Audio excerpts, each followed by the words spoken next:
এই যে চাদর আছে ভাইয়া, আবার চাদর নিয়ে যান ম্যাডাম। চাদর নেবেন না? ভাই মাল পেলাম আপনি দিলি ভালো কিন্তু আছে লাভ কার আছে যদি আমাদের টাকা ইনকাম হয়, আমার ক্ষতি করে ওটার বিষয়ে আল্লাহ করে। হ্যাঁ এক কথায় 10 কথা মাইল আর আমি যতই দিতাম আমি পোস্ট মারবো যে এই সময় তো দিয়ে কুল পাবে না তুমি ভাই পোস্ট মারার টাইমে খাওয়াটা হলিয়েন দলিয়েন রাতে দোয়া দেবে তুই আমাকে তো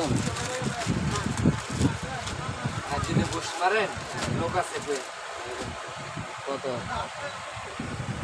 কত